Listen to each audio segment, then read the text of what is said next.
સ્થાનિક સ્વરાજ્યની ચૂંટણીનો જંગ જામ્યો છે। કોંગ્રેસ પક્ષના નેતાઓ રાજ્ય ચૂંટણી આયોગ ખાતે પહોંચ્યા છે। ચૂંટણી દરમિયાન ગેરરીતિના આક્ષેપ સાથે કોંગ્રેસ કરશે રજૂઆત। કોંગ્રેસ પક્ષના નેતાઓ ચૂંટણી આયોગને કરશે રજૂઆત। ઉમેદવારોના ઉમેદવારી પત્ર ગેરકાયદેસર રીતે રદ કરાતા હોવાનો આરોપ છે। રાજ્ય ચૂંટણી આયોગના કમિશનરને સોંપ્યું છે આવેદનપત્ર, જેમાં રજૂઆત કરવામાં આવી છે કે આ ચૂંટણીમાં એક પક્ષ દ્વારા ગેરરીતિ કરવામાં આવી રહી છે અને ગેરરીતિ સાથે અહીં યોગ્ય કાર્યવાહી માટે પણ માંગ કરવામાં આવી છે। ઉમેદવારી ફોર્મ ભરવાની શરૂઆતના પહેલા જ દિવસથી ચૂંટણી પંચના જે નીચેના ચૂંટણી અધિકારીઓ છે એની સાથે જોડાયેલું જે પ્રશાસન છે એની કામગીરી પણ ક્યાંક ને ક્યાંક શંકાના દાયરામાં રહી છે। સાથે સાથે ખાસ કરીને પોલીસ તંત્ર કે જેની જવાબદારી આ ગુજરાતના નાગરિકોની સુરક્ષાની છે, લો એન્ડ ઓર્ડર જાળવણીની એની જવાબદારી છે, પણ એ પોલીસ વિભાગના અધિકારીઓ, એના કર્મચારીઓ જાણે ભારતીય જનતા પાર્ટીના કાર્યકરો હોય, એજન્ટો હોય, એવા કેટલાક અધિકારીઓ અને કર્મચારીઓ વર્તી રહ્યા છે।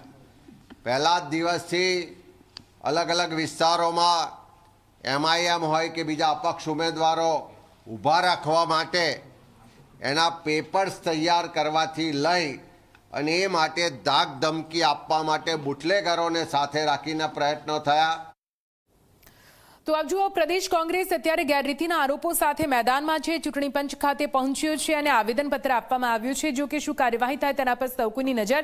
વધુ માહિતી સાથે અમારા સંવાદદાતા હિતલ જોડાઈ ગયા છે ગાંધીનગરથી। સીધા એમની પાસે જઈશું। હિતલ, સીધા આપની પાસે આવીશું। દર વખતે આપણે જોયું છે કે જ્યારે પણ ઇલેક્શન હોય એટલે ઉમેદવાર તોડવાના પ્રયત્નો થતા આવ્યા છે।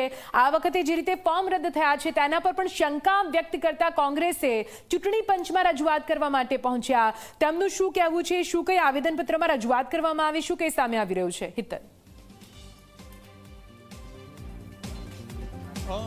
ચોક્કસ એવું કહી શકાય કે જે પ્રકારે ચકાસણી દરમિયાન ફોર્મ રદ થયા અને કોંગ્રેસને મોટું ભયસ્થાન છે। આવતીકાલે જે ઉમેદવારી ફોર્મ પાછું ખેંચવાનો અંતિમ દિવસ છે, ત્યારે કોંગ્રેસના કેટલાક ઘણા બધા એવા ઉમેદવારો હશે જે તે ફોર્મ પરત ખેંચે એ પ્રકારની શંકા છે અને તેના જ કારણે કોંગ્રેસે આજે રાજ્ય ચૂંટણી આયોગમાં પોતાની રજૂઆત કરી છે। સ્વાભાવિક છે કે કોંગ્રેસ દ્વારા સીધો આક્ષેપ સરકાર સામે અને ભાજપ સામે કરવામાં આવ્યો છે કે સામ દામ દંડ ભેદની નીતિ સરકાર અને ભાજપ અપનાવી રહી છે અને પોતાના ઉમેદવારો જે છે એને ફોર્મ પરત ખેંચવા માટે દબાણ કરી રહી છે અને એની જ રજૂઆત કરવામાં આવી છે। કેટલીક જગ્યાએ નામજોગ રજૂઆત કરવામાં આવી હોવાનો પણ કોંગ્રેસના પ્રદેશ પ્રમુખ અમિત ચાવડાએ દાવો કર્યો છે।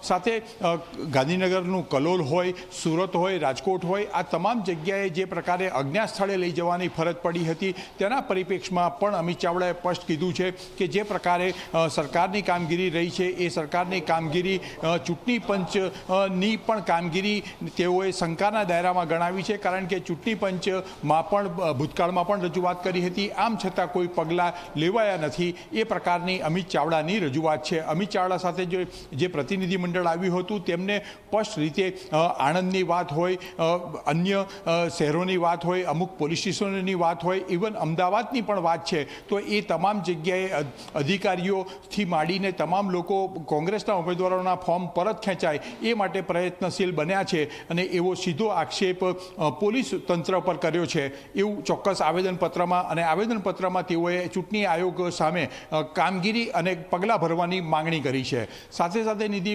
સ્પષ્ટ વાત છે કે કોંગ્રેસે આ તબક્કે આવા કામ કરનાર અધિકારીઓ સામે ચીમકી પણ ઉતારી છે કે ભવિષ્યમાં તેમની સામે કાર્યવાહી કરવામાં આવશે। જી બિલકુલ બિલકુલ હિતલ, પૂરી માહિતી માટે આભાર। તો આપ જુઓ, હાલ તો આ રજૂઆત કરવામાં આવી છે, પૂરતા પુરાવા આપવામાં આવ્યા છે। હવે શું કે એક્શન લેવામાં આવે છે તેના પર નજર રહેશે।